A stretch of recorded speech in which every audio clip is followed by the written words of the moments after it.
Namasté, bonjour à tous et bienvenue dans cette nouvelle vidéo de yoga. Aujourd'hui, je vous propose de découvrir avec moi Kapalabhati. Kapala, le crâne, Bhati, en sanskrit, le fait de faire briller. Donc c'est la respiration du crâne qui brille.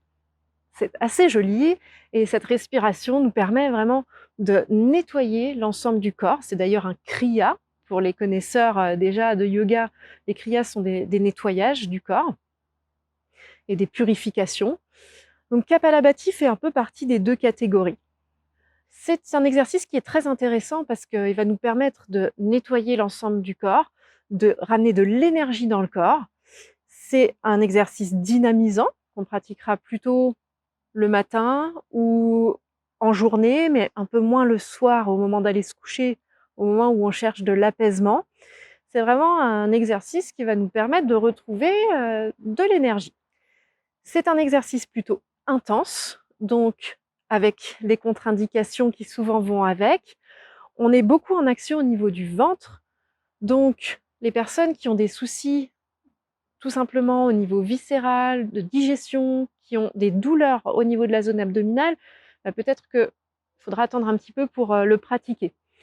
Les personnes qui sont en cours de grossesse, on ne pratique pas Kapalabhati. Les premiers jours des règles, on préfère éviter parce qu'on amène quand même beaucoup de tension dans la zone du bas-ventre.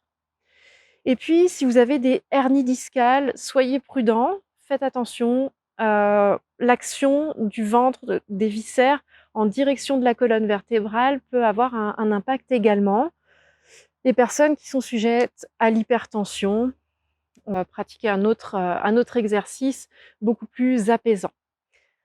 Avant de pratiquer, vous allez pouvoir nettoyer votre nez. Donc, soit vous mouchez et rincez le nez, les narines avec de l'eau saline. Si vous pratiquez déjà un petit peu le yoga, on a la pratique de Jalaneti qui consiste à faire circuler de l'eau à travers les narines, de l'eau saline avec un sel adapté, plutôt doux.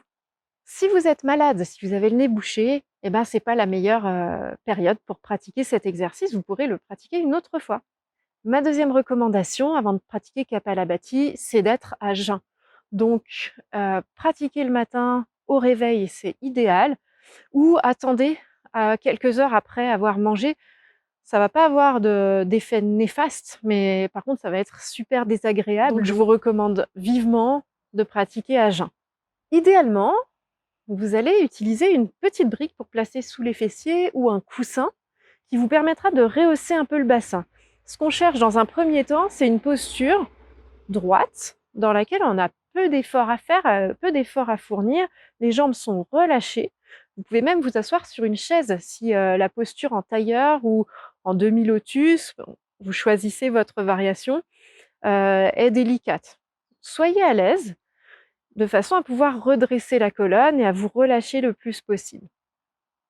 On va joindre les pouces et les index ensemble et puis je vais vous indiquer dans un premier temps la façon de fonctionner de Kapalabhati.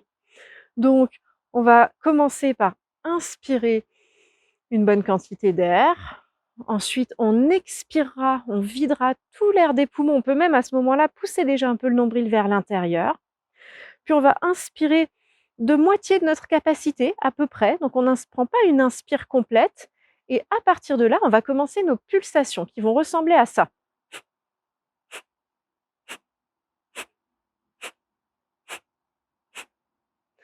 Mes expirations sont très actives. On va pousser le nombril vers l'intérieur, le ventre s'active. Donc là, c'est vraiment les grands droits qui rentrent en action pour pousser le ventre vers l'intérieur. Et ça, c'est sur mes expirations. Et à ce moment-là, j'expulse l'air par les narines.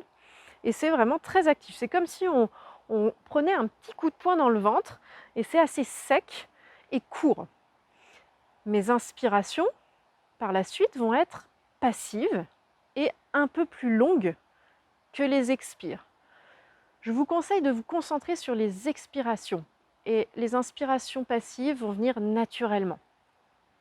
Vous pouvez faire un premier essai, joignez les pouces et les index ensemble, redressez la colonne, le haut du corps est relâché, détendu et c'est vraiment le bas du corps qui va être actif. Donc on part du bas-ventre ici. Et vous allez prendre une longue inspiration. Et expirez tout l'air. Videz tout l'air que vous avez dans les poumons, poussez le nombril vers l'intérieur, puis inspirez de moitié de votre capacité et commencez vos pulsations.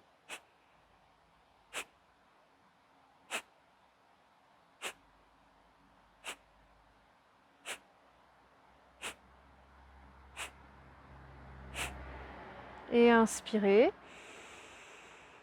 Relâchez les épaules, prenez un petit temps d'observation. C'était un premier essai pour bien vous rendre compte de ce mouvement qui part du bas-ventre. Et on peut imaginer même un point qui vient vers l'intérieur et qui veut monter. On masse les organes digestifs, on ramène l'énergie vers le haut du corps. Et vous prenez un petit temps d'observation, vous relâchez bien le bas-ventre, redressez la colonne. On va venir dans un deuxième essai. N'hésitez pas, si vous avez du mal à ressentir ce mouvement, à placer la main sur le ventre. Et prenez un rythme lent au début, ça ne sert à rien de vouloir aller trop vite. Et on va repartir pour un nouvel essai. Avec cette fois, on va essayer de faire 10 pulsations. Donc vous prenez une longue inspiration. Expirez, videz tout l'air que vous avez dans les poumons, poussez le nombril vers l'intérieur. Inspirez de moitié de votre capacité et commencez.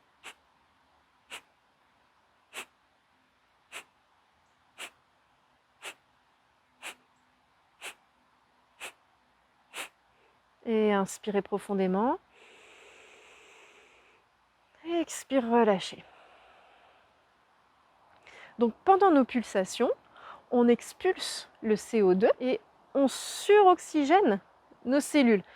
Elles vont pouvoir fonctionner de manière optimale après la pratique de Kapalabhati et vous aurez peut-être ce ressenti de chaleur dans le corps. On amène de la chaleur dans le corps et on permet à celui-ci de vraiment se régénérer.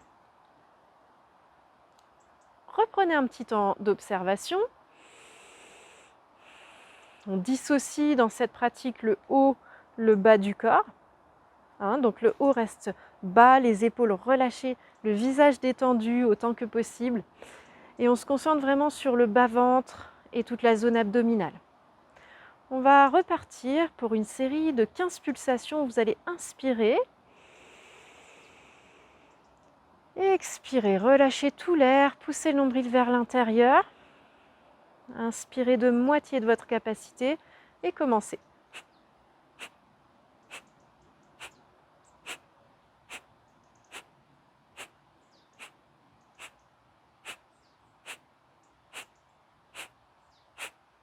Et inspirez profondément. Et expire, relâchez, observez.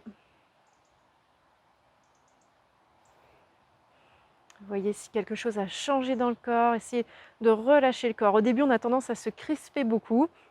Donc la pratique va vous permettre petit à petit de relâcher tout le corps, principalement le haut du corps, et de vous concentrer uniquement sur le mouvement des viscères.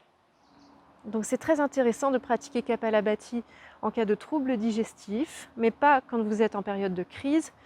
C'est très intéressant également de le pratiquer pour ramener de l'énergie dans le corps, dynamiser le corps, si vous avez des petits coups de moins bien, des petits coups de mou.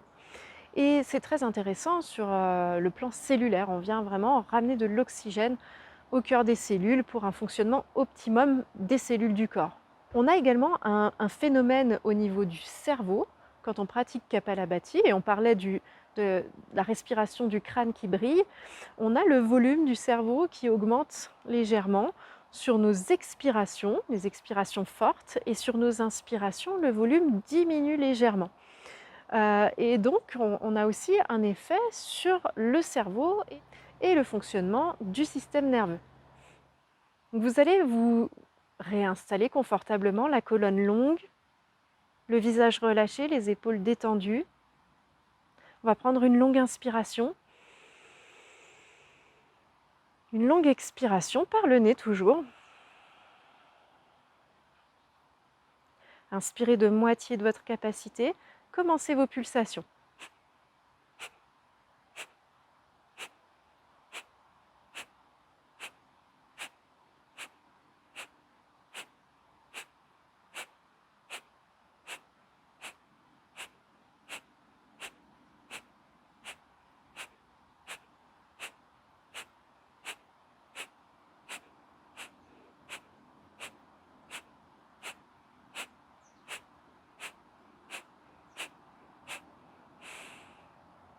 Prenez une longue inspiration. Et expire, relâchez, revenez à une respiration normale. Observez les sensations.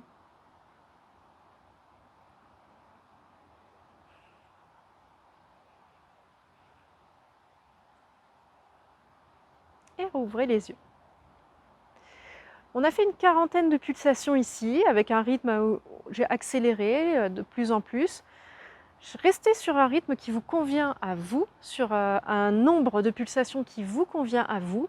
Augmentez petit à petit et pratiquez, si possible, 3 séries d'autant de pulsations que vous voulez par jour. Et avec un temps de pause entre chaque série de peut-être 30 secondes, 1 minute, un temps d'observation, le temps de revenir à une respiration normale. Prenez le temps, c'est important, de vraiment décomposer, de ne pas vouloir être dans le rush, on l'est déjà bien assez comme ça. Donc observez, prenez le temps, testez les choses et appropriez-vous cette pratique de Kapalabhati. Je vous souhaite une très bonne pratique et je vous dis à très bientôt. Namasté.